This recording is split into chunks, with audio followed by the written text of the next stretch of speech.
पता होना चाहिए कि हम उस टॉपिक को क्यों पढ़ रहे हैं, ठीक है। तो क्या हमने पढ़ लिया, अब इको सेंसिटिव जोन्स ये क्यों हम बना रहे हैं, वाई वी आर इनको डिक्लेयर करने का पर्पस क्या है, तो वो क्या होता है। तो इनको डिक्लेयर किया जाता है कि ये एक शॉक एब्जॉर्बर की तरह काम कर सके। किसकी तरह, शॉक एब्जॉर्बर।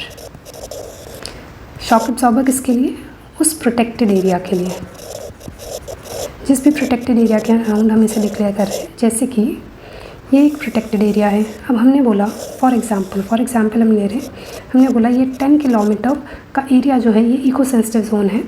और फिर जो भी एरिया होता है ना, इसमें सर्टेन रिस्ट्रिक्शंस लगा दी जाती हैं। तो इसलिए ये एक डिक्लेयर कर दिया आपका इको सेंसिटिव जोन, और रिस्ट्रिक्शंस लग गई। मतलब अब यहाँ पे आप नेचर को और इस एरिया को प्रोटेक्ट करने की कोशिश कर रहे हो, ठीक है।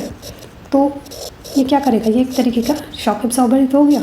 ये उन चीज़ों को होने नहीं देगा, उन चीज़ों को मतलब यहाँ पे जैसे कि माइनिंग वगैरह, तो इस तरीके की एक्टिविटीज़ को ये प्रोहिबिट करेगा, रेगुलेट करेगा। और जैसे अब इसमें डिफरेंट कैटेगरीज होती हैं, वो मैं भी आगे बताऊंगी। प्रोहिबिट होती हैं कुछ चीज़ें, प्रोहिबिटेड होती हैं कुछ चीज़ें, रेगुलेटेड होती हैं कुछ चीज़ें, अलाउड होती हैं, ठीक है।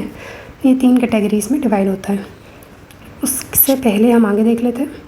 तो एक तो हमने बोला ये शॉक एब्जॉर्बर का काम करेगा, ठीक है, ये फर्स्ट चीज़ है। दूसरा क्या है, दूसरा है ये ट्रांजिशन जोन की तरह एक्ट करता है।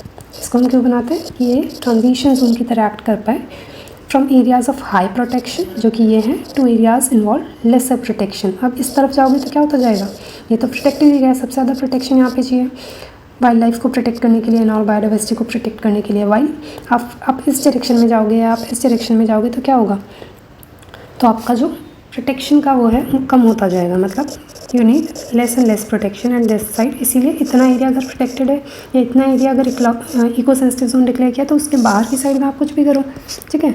तो वही चीज़ है। अब जो अगर हम देखें प्रीलिम्स पर्सपेक्टिव से आपका क्या इंपॉर्टेंट हो जाता है, अदर चीज़ कि ये किस चीज़ में कवर होता है, किस एक्ट के अंदर ये कवर होता है। तो ये कवर होता है एनवायरमेंट प्रोटेक्शन एक्ट के अंदर, 1986 एनवायरमेंट प्रोटेक्शन एक्ट, ठीक है। तो ये वो दे देंगे अभी, ये कवर्ड है इस एक्ट के अंदर। तो वो अगर गलत देते तो आपको पता होगा कि एनवायरमेंट प्रोटेक्शन एक्ट में है, ठीक है। बट ये कवर्ड तो उसमें है, बट द थिंग इज़ कि ये जो टर्म है इको सेंसिटिव जोन्स, ये टर्म इसमें मेंशन नहीं है, नॉट मेंशन टर्म। तो ये टर्म मेंशन नहीं करता है आपका इको सेंसिटिव जोन्स। टर्म जो है ये एनवायरमेंट प्रोटेक्शन एक्ट में मेंशन नहीं है, ये आपको प्रीलिम्स